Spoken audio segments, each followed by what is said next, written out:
शामिल होने वाले थे बिग बॉस के सीजन फाइनल में, उसी को देखते हुए धमकी दी गई। स्टार पवन सिंह को धमकी मिली है। इसी संदर्भ में जो है मेरे सहयोगी जो है आदित्य जी उन्हीं जानकारी देते हैं। आदित्य जी अपने चैनल में स्वागत है आपका। बहुत बहुत आभार है आपका। भोजपुरिया स्टार पवन सिंह को धमकी मिली है, इसमें क्या कुछ कहिएगा आप? पवन सिंह को धमकी मिली है तो नई बात है, लेकिन किसने दी है ये इंपॉर्टेंट है और क्या कारण रहा।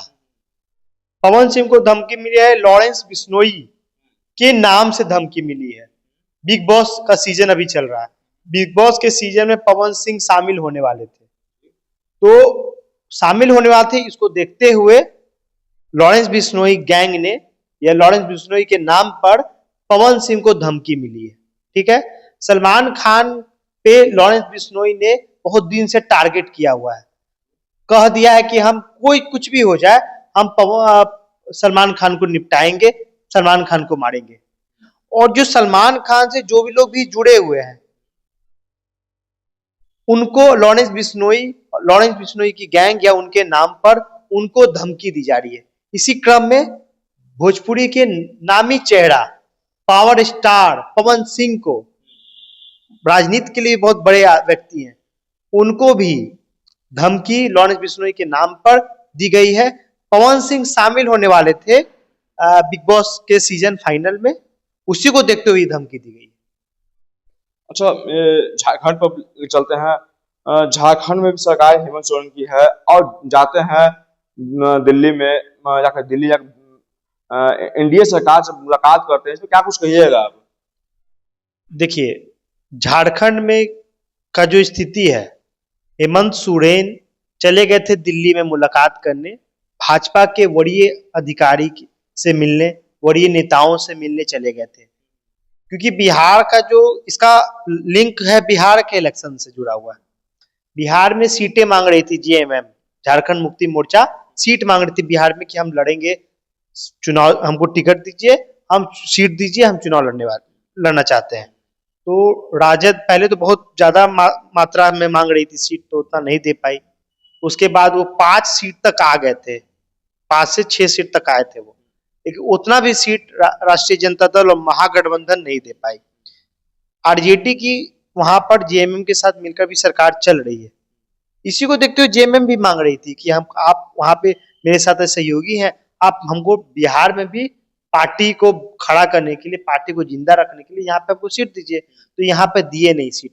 इसी को देखते हुए झारखंड मुक्ति मोर्चा के जो सर्वे सर्वा हैं, हेमंत सोरेन जी जो झारखंड के मुख्यमंत्री भी हैं, उनको उसी समय से टीस थी कि हमें टिकट भी नहीं दी गई, चुनाव भी ये लोग हार गए, अगर हम लड़ते तो कुछ ना कुछ वजूद मेरा बचता और आता, लेकिन हमें टिकट नहीं दी। इसी कारण वो गुस्सा में, और या बदले की भावना बोल सकते हैं, इसकी भावना से हेमंत सोरेन गए थे दिल्ली और दिल्ली में मुलाकात कर लिए हैं भाजपा के वरीय नेताओं से। उसके बाद घटनाक्रम झारखंड का बहुत तेजी से बदल रहा है। कभी भी हेमंत सोरेन सरकार एक नए चेहरे के साथ, मतलब भारतीय जनता पार्टी के चेहरे के साथ आ सकती है, सरकार बना सकती है।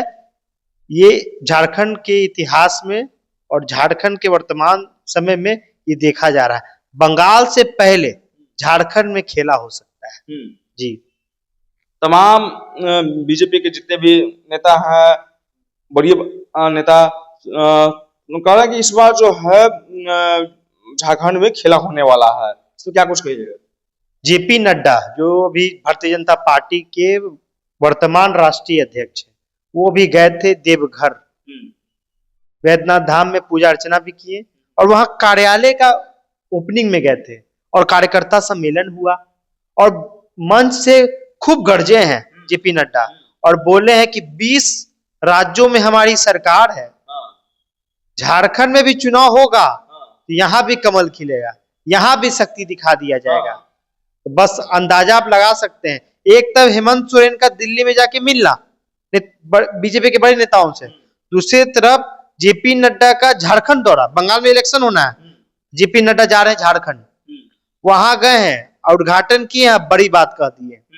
तो जो अटकल जो चल रहा है, देखिए धुआं वहीं से निकलता है ना जहां आग लगी होती है, मतलब झारखंड में कुछ तो ऐसा खिचड़ी बन रहा है जिसके कारण जेपी नड्डा वहां जा, भाई पार्टी के राष्ट्रीय अध्यक्ष है, आप उनको इग्नोर नहीं कर सकते हैं।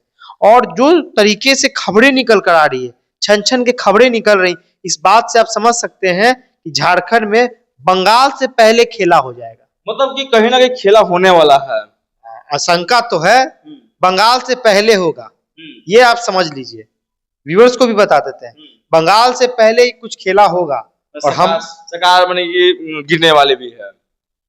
आरजेडी के कारण सरकार गिर सकती है झारखंड में, आरजेडी बड़ा कारण है।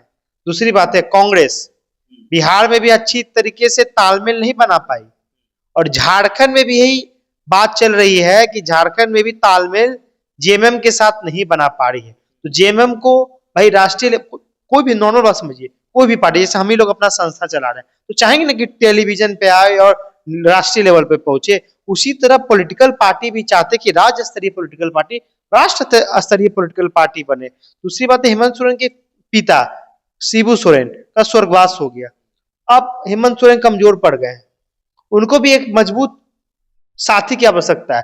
भारतीय जनता पार्टी आज के समय सबसे मजबूत साथी है, तो इसी को देखते हुए हेमंत सोरेन भी और कुछ उनके सहयोगी कुछ ना कुछ तो खिचड़ी पकड़ी है, जिसके कारण उनका मन बदल रहा है। तो मन बदल रहा है।